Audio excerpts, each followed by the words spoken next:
माँ Durga recording studio Hajipur Vaishali. बोली बोली वीणा वाली मैया की म्यूजिक बाय राजा बाबू।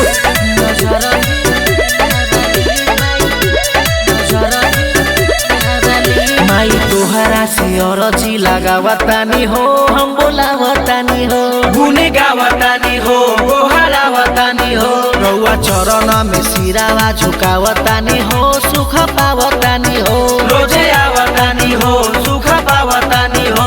केहू जाला ना दर से खाली, नजर फेर बिना वाली माई हो, नजर फेर बिना वाली, नजर फेर बिना वाली माई हो, नजर फेर बिना वाली, नजर बिना वाली। बोली बोली वीणा वाली मैया की नजर बिना वाली माई। ए भाई भक्ति के भाव लाग गई, ज्ञान के देवी माई कहालू हो कहालू हो कहालू हो, तू हरे घर में पूजालू हो पूजालू हो पूजालू हो, अलबानी तहारा दुआरिया दुआरिया दुआरिया, फेरी दमाई हो नजरिया नजरिया नजरिया। माई विजय यादव के भाव लाग गई, ज्ञान की देवी माई कहालू हो, तू हर घर में पूजालू हो, अलबानी तहारा दुआरिया दुआरिया, फेरी दमाई हो नजरिया नजरिया। दया हमरा पर कर हाली, नजर फेर बिना वाली माई हो, नजर फेर बिना वाली माई हो, नजर फेर बिना वाली, नजर बिना वाली।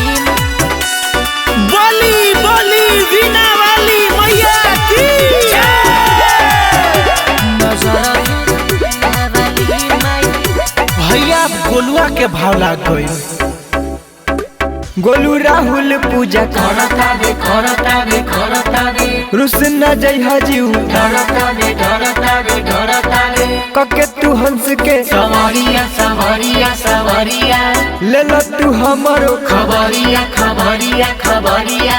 माया विजय यादव के भाव लाग गई, प्रीति पुरुषोत्तम पूजा करता दे रुसना जय हजीऊ ढरता दे कके तू हंस के सवरिया ले ला तू हमारो खबरिया। आवा बोलू हरित कबो भी अभजितवो बजाबे ताली, नजर फेर बिना बाली माई हो, नजर फेर बिना बाली, नजर फेर बिना वाली माई हो, नजर फेर बिना वाली। माँ दुर्गा रिकॉर्डिंग स्टूडियो हाजीपुर वैशाली।